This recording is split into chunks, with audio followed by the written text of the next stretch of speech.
Right, let's jump straight into it. Today, in this explainer, we're unpacking a seriously insightful piece of writing by development thinker Olayomi Ola David. It's called Moving Beyond Poverty-Laced Certificates. What a title, right?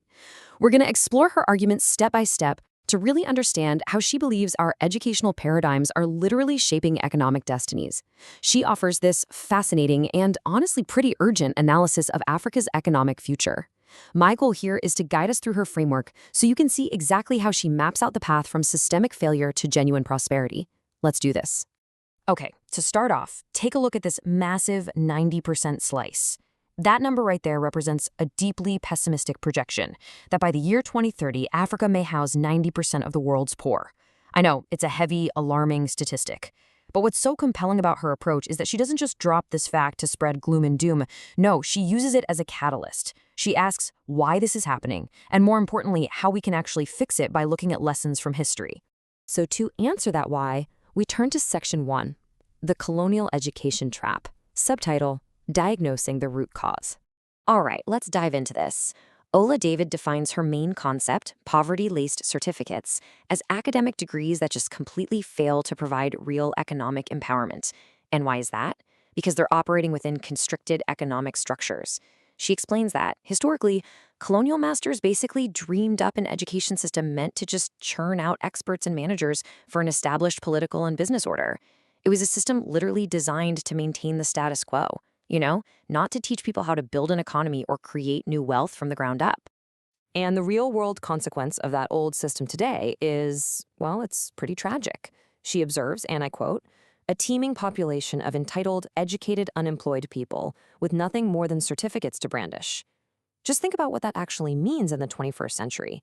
We've got millions of people who did exactly what they were told. They went to school, they studied hard, they got the piece of paper, but they're left completely stranded because the administrative system they were trained to manage simply doesn't have enough room for them. The certificates might look great in a frame, but they are, as she says, laced with poverty. To fix this, she draws a really sharp contrast here. On one side, we have the old system, which, as she notes, just churns out experts and managers to fit neatly into a pre-established political order. On the other side, we have Ola David's vision. Her vision entirely replaces that concept of churning out basic managers and instead focuses on releasing empowered nation builders and wealth creators. She argues that you absolutely cannot solve new, massive economic problems with old, restrictive administrative training. The fundamental goal of the education system itself just has to shift. Now, you might be wondering, why is this systemic mismatch coming to such a critical head right now? Well, look at these three compounding factors she identifies. First, an ever-growing population. Second, a relatively stagnant absorptive capacity. That basically just means the job market isn't growing fast enough to absorb all these new graduates into the workforce. And third, a stagnant industrial capacity. She argues that given these three realities colliding all at once, the rising unemployment and poverty rates we're seeing today shouldn't really be surprising to anyone.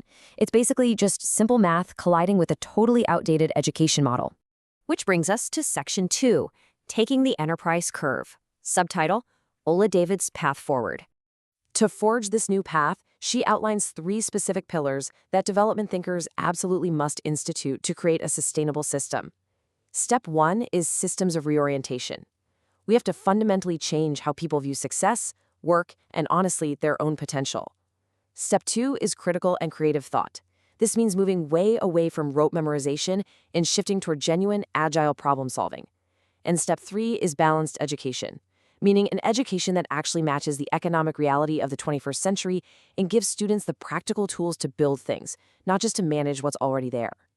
But before she reveals the specific vehicle for this economic change, she offers this really blunt assessment.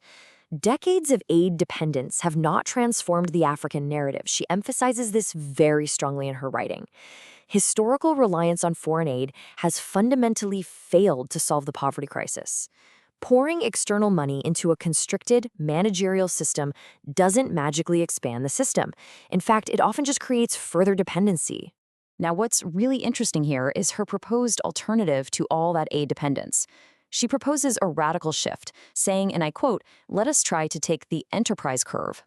So, the crucial takeaway here is that she's shifting our focus entirely toward entrepreneurship and venture. Instead of sitting around waiting for a job to open up in some established system or waiting for foreign aid to eventually trickle down, she's urging a massive societal pivot, a pivot toward taking entrepreneurial risks and creating entirely new avenues of wealth. And she takes a really firm stance on what exactly is going to fuel this enterprise curve. Look at these points mapping out Africa's abundant resources. She isn't just talking about minerals in the ground here. She specifically highlights creative resources, human resources, and natural resources. She firmly believes Africa already possesses absolutely everything it needs internally to minimize its incidence of poverty. The fuel is absolutely there. It just needs the spark of enterprise, rather than the wet blanket of old educational paradigms.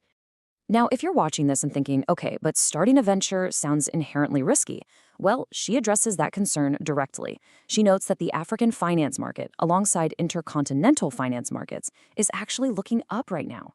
She points to visionaries like the African Development Bank president as major drivers of this positive upward trend. Basically, she wants to reassure her audience that the financial infrastructure is steadily catching up.